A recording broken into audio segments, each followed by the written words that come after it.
د ښوونځي نه خړې خاورې شوې بیا پورته بیا به کېږي جنازې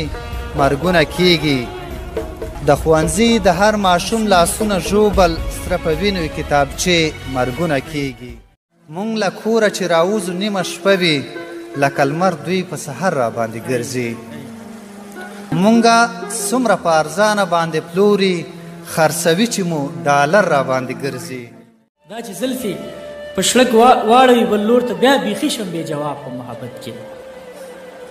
چې په سره غرمه راتلمه ستا دیدن ته ګنې چا کړی حساب په محبت کې هغې پرېښودو احساس د اوس بېحاله ګرځوي په زړه کباب په محبت کې د ماښام شور ادبي خپرونې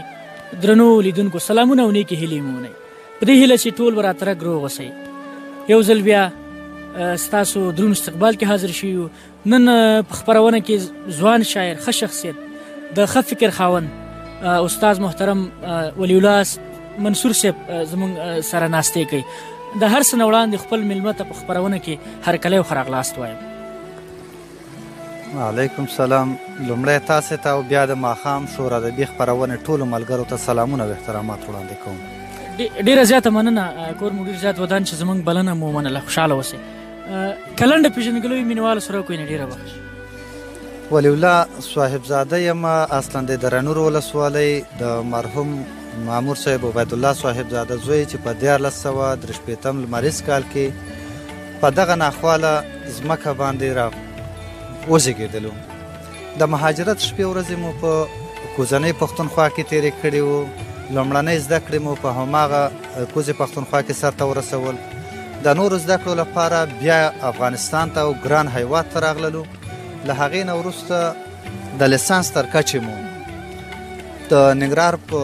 پوهنتون کې یعنې د ښوونې او روزنې په پوهنځي کې ترسره کړل په 1988 کې د لیسانس تر کچې مو زده کړې وکړل د هغې نه راوروسته بیا مو په درنور ولسوالۍ د خپل محبوب ولس ته او د هغې بچو دپاره مو د استادۍ مقدسه دنده ترسره کوله چې 10 کاله مو په دغه ډګر کې دنده ترسره کړه او د دې ترڅنګ مو په 1996 لمریز کال کې د ادبیاتو په پوهنځي کې د ماسترۍ تر کچې زده کړې وکړل ډېره ښه ده په ادبیاتو کې تاسې ماستري کړې ده ډېره زیاته مننه موږ له تاسې کوو چې ډېره مقدسه سپېڅلې مسلک تاسې مخ پر وړاندې بوځئ شاعرۍ په اړه راته ووایه استاد محترم چې څو کاله کېږي تاسې شاعري کوئ شاعري په اړه خو که درته ویم وخت دقیق راته نه دی معلوم خو د 1981 کال و چې هغه م یوه غمیزه مې داسې مخې ته راغلی و د هغې نه وروسته مې څه ګوډ قلم راورته راپورته کړی و او د هغې نه تر اوسه پورې کله کله شعر لیکو ډېره ښه ده استاد محترم تاسې نه غزل اورو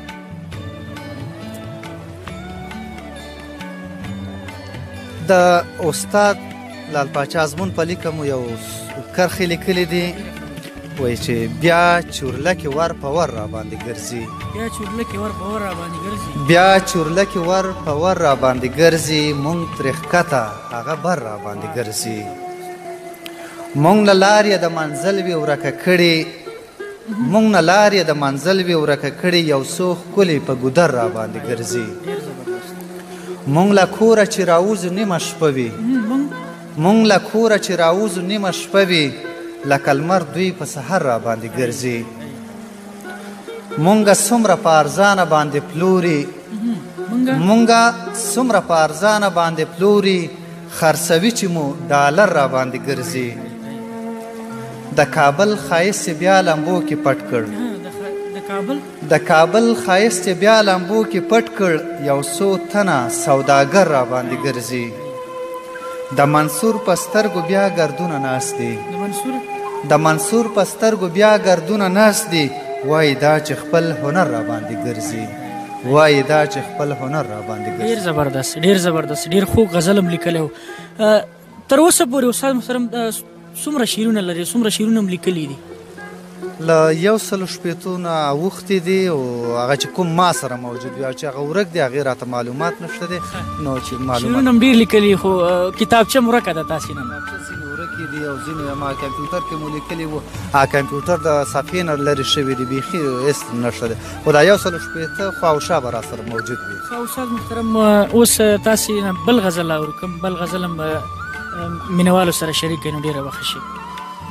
د حالاتو ته هم لیکلي چې وایي هره ورځ د جګړې مرګونه کېږي هره ورځ د جګړې مرګونه کېږي زیاتې شوي حادثې مرګونه کېږي دا زما دی او دا ستا دی ورور پرې وژنو دا زما دی او دا ستا دی ورور پرې وژنو هر یو کور کې د لانجې مرګونه کېږي پلار د زوی له لاسه مړ شو زوی له پلاره پلار د زوی له لاسه مړ شو زوی له پلاره ډکې شوي هدیرې مرګونه کېږي د ښوونځي نه خړې خاورې شوې بیا پورته د ښوونځي نه خړې خاورې شوې بیا پورته بیا به کېږي جنازې مرګونه کېږي د ښوونځي د هر ماشوم لاسونه ژوبل د ښوونځي د هر ماشوم لاسونه ژوبل سره په وینو کتابچې مرګونه کېږي سره په وینو کتابچې مرګونه کېږي.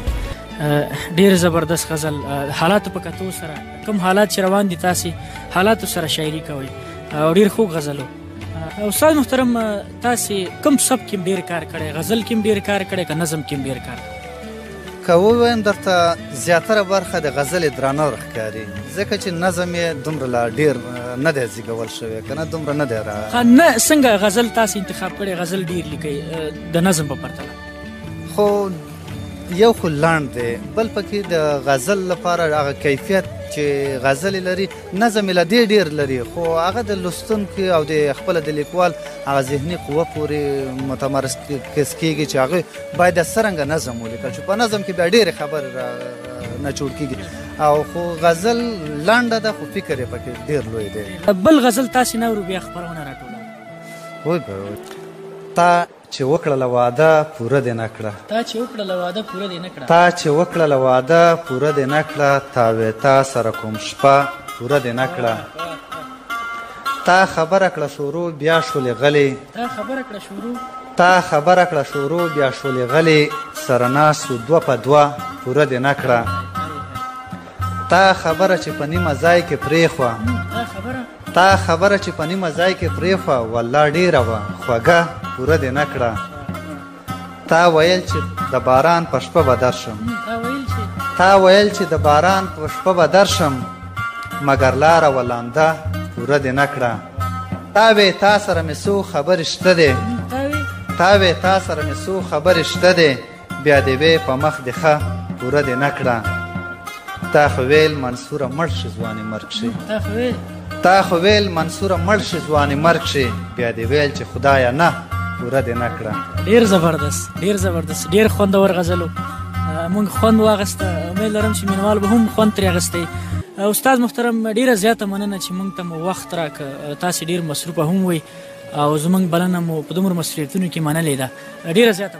مننه الله مو درنه لره خوشحاله اوسئ او دا خو زموږ ستاسې یو لوی ګام هم پورته کړی دی ستاسې د احساساتو نه مننه او څرنګه دی چې نوم احساس دی نو همدغه احساسات دی د ستاینې وړ دی او د قبول وړ دی او الله دې وکړي چې دغه دردېدلي ولس دپاره د یو خیر زمینه برابره شي. بیا هم ډېره زیاته مننه. اخر کې پیغام مې دا ده چې باید دا د دردېدلي ولس دپاره د خپل وخت نه دغه ضایع کړي او خپل د کړېدلي ولس دپاره دي هغه کارونه وکړي چې